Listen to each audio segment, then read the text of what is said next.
where he had happy times, and I wanted him to have a resting place where I knew he would be content.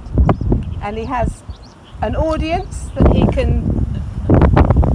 has all the servicemen on this field and women, plus all the boot sale people, so I know he'll be very happy to rest here in this lovely place. And it's thanks to Chron and Pete again for allowing me to come here and pay tribute to Father. And thank you once again for coming. It's lovely, it really is really touching, and my whole family and everybody appreciate you all for being here. Thank you. And I'd like Patrick to say a few words, if you may. And afterwards, if anybody has any antidote or anything they'd like to say, please step forward. A couple of little lines of tales I've had with Father would be appreciative. Well done, Tracy.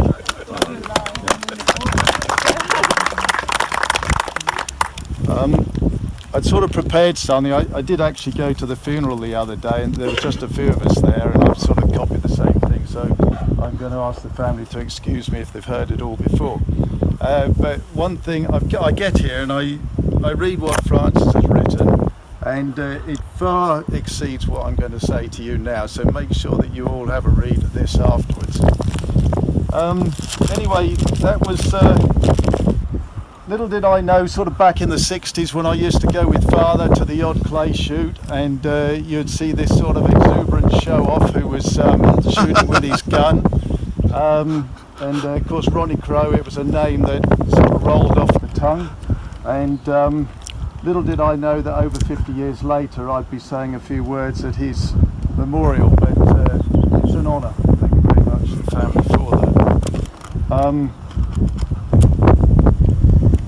Quite often, you know, someone in my position, they will have known the person for a lot of years, but of course I'm a little bit younger than what Ronnie was, and it's only really the last 20 to 25 years that I've got to know him. I was shooting with a friend, and Ronnie was there. He wasn't shooting; he was shooting with his camera. I think you all know what he was like. He was a great person for that, and. But no, like I say, I've got this great record of his. Now, the other reason why I used to come around a lot was, you've all seen his sporting bygone stand that he used to have at the Young Farmers Show, and then of course the Game Fair, etc. And he used to store a lot of that stuff in one of our buildings. I don't know if he ever asked us if he could, but somehow the shit sort of got filled up with this stuff. And 2 or 3 years ago, Tracy decided to sort all this out, and so I thought, like, you know, there's a lot of it she kept, of course. I think that's up in the attic, isn't it? And eventually she went out and she said, everything else in there, you know, she said, we don't want it. And I thought, I can't throw it out. There was like the 3 squirrels, there were 3 white squirrels. I mean, where the hell he got 3 white squirrels, stuffed squirrels from, I'm blowed if I know. Maybe he put bleach on them or something. Anyway, they now sit in one of my little barns, where it's sort of on the wall, and he's sporting Bygones plaque that he used to have. You know, we've got that. Of course, Tracy kept the fox, the stuffed fox. What was it called? Chats with Charlie. Chats with Charlie, yeah, who had the barber outfit on, you know, all that sort of thing. I mean, funny enough, his stand nowadays, if you took it to a show, would probably get frowned upon, wouldn't it? Just to have these things like the rabbits playing snooker and that sort of thing.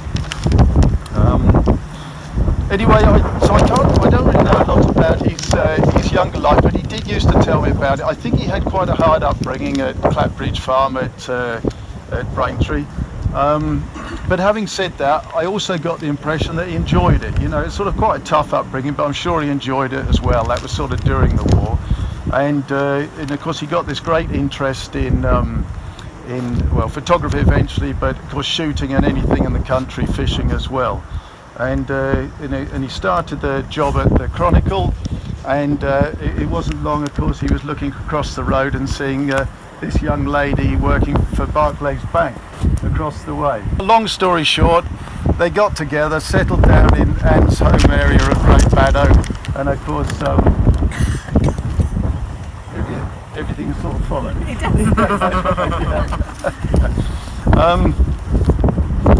They opened the shop, which of course was always a great place to go to.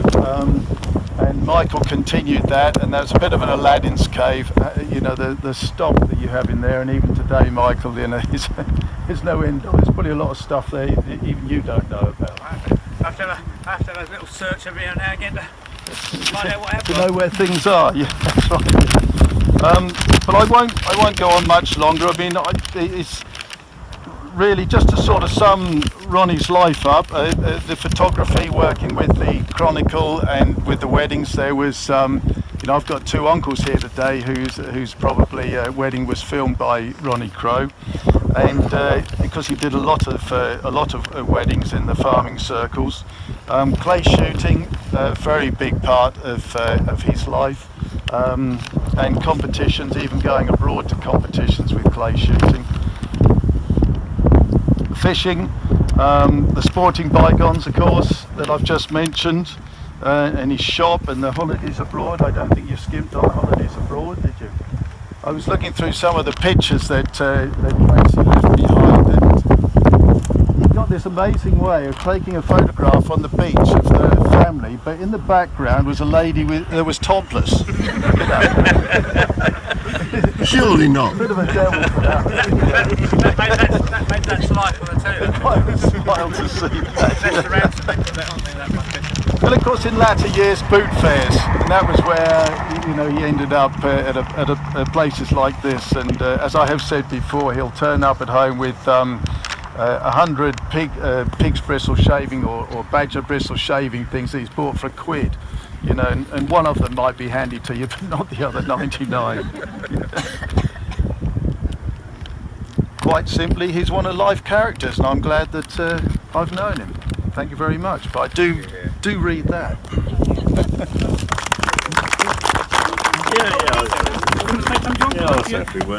Yeah, good day, ladies and gentlemen. My name is John Bidwell. I run the High Lodge shooting school down in Suffolk, so I've driven up from Suffolk today.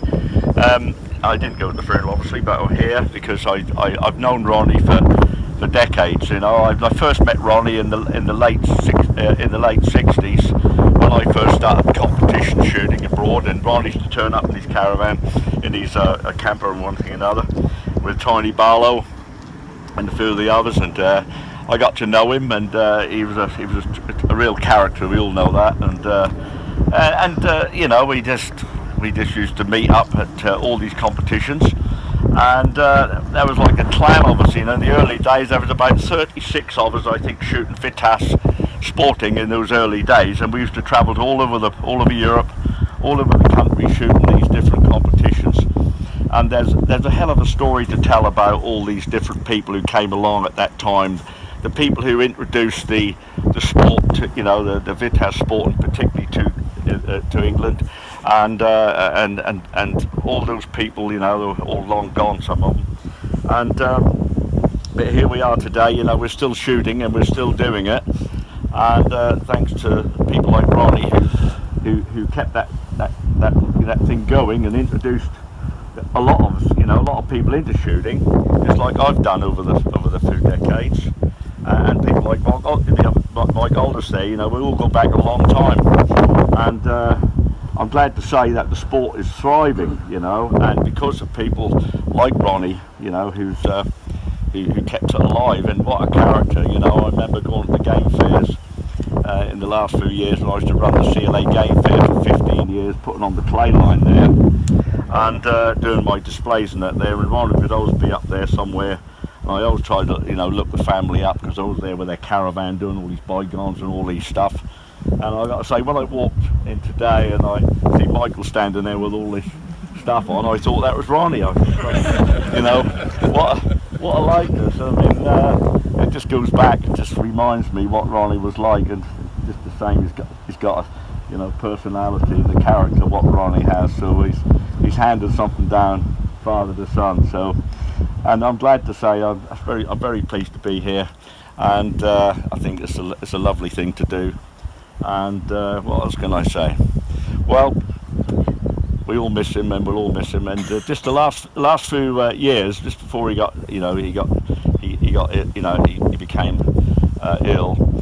he used to come down to High Lodge. He came down several times. He used to bring different things down, his sticks, and then he brought. I've got one of the original paintings, you know, the photograph of the fox, you know, being received, you know, from the dog. I've got that, and I've had it up in the shop for a few years. I've taken it down now because it's not quite, you know, the sort of thing you hang on the wall these days. So,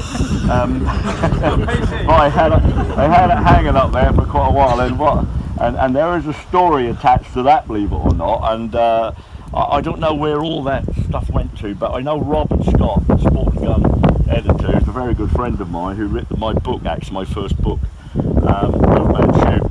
He had, there was a story in the Sport and Gun magazine which was made up by Ronnie and a few others, about all this story about this fox had been trained by somebody in Belgium or France or somewhere, and that was really read like a true story. So things like that which should never be, you know, done again, and it's fantastic when you think about it. If you know some of these things, you know, you can see what a real character he was. Anyway, thanks ever so much for listening, and enjoy the rest of the day. Yeah, I think it's safe to assume that anyone who knew Ron for any amount of time will have some bizarre stories to tell. Now, when I say bizarre, it would be bizarre for normal people, but for Ron it was everyday, run-of-the-mill stuff. For example, as John said, he used to take parties of British shooters abroad to Europe to fit-ass competitions in his old VW camper. And 2 or 3 of us would came down in his Omni. And on this particular trip, we were in Belgium, and Ron always used to cook breakfast for the guns, look after us, and we're all in bed one early morning, Ron getting up, he's going to cook breakfast for us, and all of a sudden there was this massive explosion, and a sheet of flame went across the whole of the awning. Apparently his colour gas stove had sprung a leak, so the gas was, luckily it was colour gas, so it's all over the floor, and the whole thing has gone up in a sheet of flames. And Ron just carried on cooking breakfast. He said, really weird, you know, it's never done this before. But despite nearly being burned in a sheet of flame, I went on to win a gun. Now, I'm thinking, this is going to be a problem, because we've now got to get this gun back into the UK.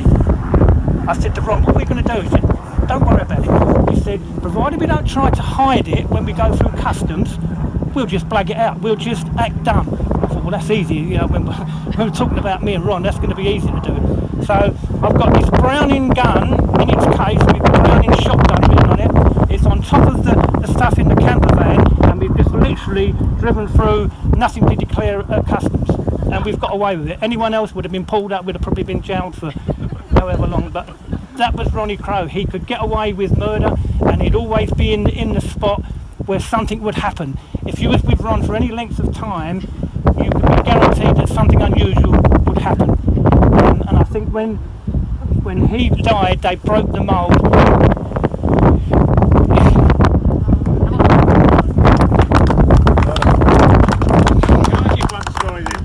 He won't be famous, will he? I can give a good one that was along the same lines. Is that we were going to shoot in Belgium, and we were, in theory, we thought we was late, but in fact we were incredibly early. So the ferry's waiting there, and we're driving along like that, and the bloke's waving us on. Yeah, come on, all right, and we dipped in like that. So I thought, oh, right, that's a bit handy. Thought we was going to miss that. But we was on the wrong ferry. So we go, it's worse, it gets worse. He pulls up, goes in, he goes like that, goes in, he forgets to put the handbrake on. And it's got a trailer with an anchoring point like that, angled up. So we're sitting there, jogging along halfway across the channel. Will the owner of EPU, so, please come to the captain. I recognised it, everybody recognised the number plate, and he didn't, you know, he's asleep. He's comatose. Ron, Dad. Yeah. Oh, right, off he goes, sees the captain. What are you doing on my ship? I've got no registration of you, you're not on my ship. Oh, what had happened is he hadn't put the handbrake on, and it gone backwards, and it anchored off, and there was like a Mercedes here and a Mercedes there, and it managed to just lock itself in between this gap between these two expensive cars like that, and didn't touch one of them, right? Not one of them. And we was like, oh my God. So he just gets in the car, drives it forward, pulls it up and went, that's not a problem. And off we went. And that was it. That's just one of... Well, always running, always a fill, always quarter to empty, quarter to empty, quarter to empty. So we'd run out of fill, you know, or nearly run out. Then have you a push? Yeah, oh yeah, there was one, he said, because he had a reserve, we'd done the reserve, and he goes, there's a petrol station around here somewhere, and then it went, and we were going downhill, we're coasting, and I was only young, and I was worried, because it was dark, and it went like that. He said, it's around here somewhere. He said, I knew there was. There was a petrol station there. We just glided in with no fuel. He just gets out, fills it up, and on we go. Like there's nothing wrong at all. But like Peter says, there's so many of them. Like I forget. But it made me the opposite. It made me like, oh, I can't be like that. I just accepted it. I should stop now, otherwise I'll... No. Andrew, did you want to? No, there's so many. We could carry on all evening, all week with tales of Dad. I mean, he just a character. I mean, I was with him for many years at this Sport in Bygone, so yes, I have lived and breathed it as well as everybody else here today. And as a final tribute, to lay him to rest here, where he can be amongst the countryside, which he loved, and people, and this is his special little place. There's a tree being planted. It is a very unique tree. There's not many of them in the country, so we've even succeeded there. So we've got an eccentric tree, an eccentric person. Okay, so just a formality. I will be scattering his ashes around here, but just for today. Just don't be alarmed. But Dad did say, you know, we just got to use this.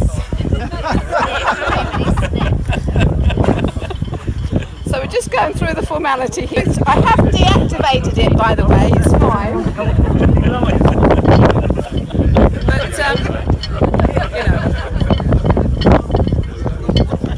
there we go. So in tribute to Ronnie Crowe, I just scatter your ashes, Father, and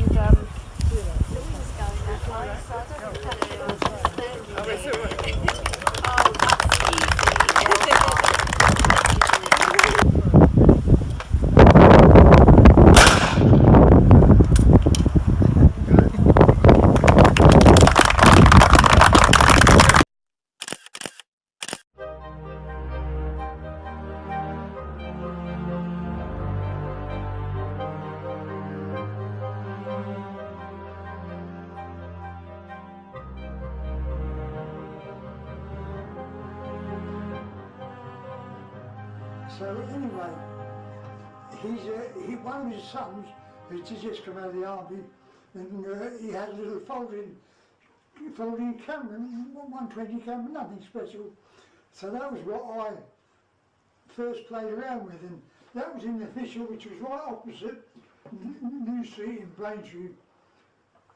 Stanley Digby, the fishmonger, one of the old established fishmongers, and his son works in the shop. One of them had a camera that I bought from him, and I put a film in it, and I walked outside the shop one day, and Braintree Chronicle was just starting, came along, and that's how Inspector Baker, Crucian they called him, Inspector Baker there, and the Carnival was coming up the High Street, and I went out and took a picture, and I can honestly think that is the very first time I clicked the camera.